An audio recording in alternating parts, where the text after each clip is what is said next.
projects just like me and you like to ball on a budget. So I'm gonna be giving my bathroom a facelift using this stick-on marble vinyl. It's by the brand La Chiri. I will assume that's how it is pronounced. I got this vinyl on Amazon for approximately $17.99 per roll, but you could get it for cheaper if you get like a smaller size. It's 317 inches by 12 inches. So I ended up getting 2 rolls because I'm gonna be putting this on my kitchen countertops too. So I got 2 rolls for $40 after taxes and shipping and everything. So apparently this vinyl is supposed to be oil-proof or waterproof. It can be used as backsplash, countertops, cabinets, shelves. It's easy to clean. And it's heat resistant and it is moisture resistant. Now, I do think that it is very important for me to give the disclaimer that this was 100% my first time doing this. So I was learning just like y'all, even though now I'm recording this as a tutorial. As you can see, they give you grid lines on the paper so that you can have an easier time when it comes to cutting. So next you're going to go ahead and measure out the vinyl for whatever length of the surface area that you're going to be using.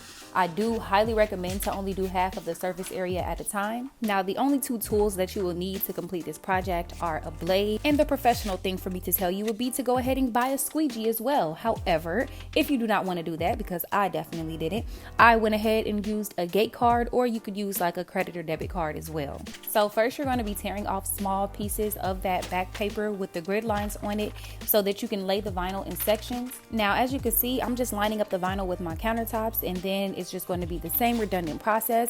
I squeegee, pull back the paper, lay it down some more, squeegee it, pull back the paper, lay it down some more.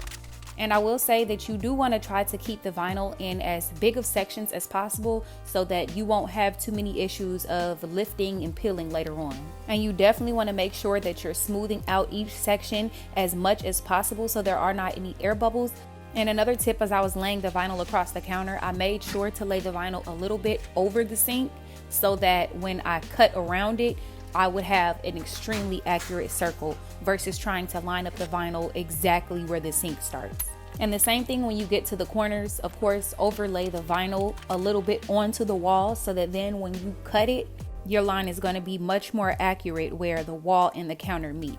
Oh, and let me be sure to note to y'all that although this is only a 4-minute video, it took me, I would say only because it was my first time doing it, it took about 2 hours. However, I know for a fact that it would not take that long because I did my kitchen countertops next and it did not take me that long. And obviously the kitchen is even bigger than the bathroom. So I really think that I could have done this project in probably about 30 minutes if I actually knew what I was doing from the jump instead of learning as I went along. And once again, same process. You're just going to be peeling back that paper, laying that vinyl, using the squeegee, peeling back the paper, laying the vinyl, using, y'all know what's going on.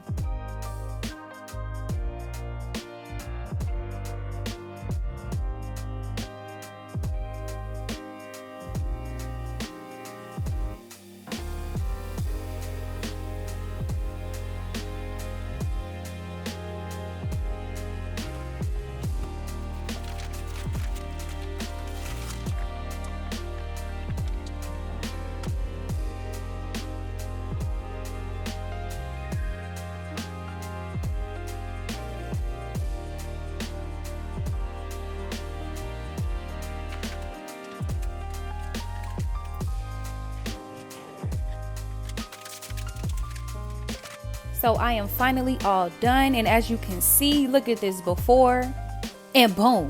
Cause hello, who are they talking to? It's giving bougie, it's giving chic and modern. Like, how is that not marble? Tell somebody else that that's not marble. But baby, when they come to my crib, they think I'm really just living like this.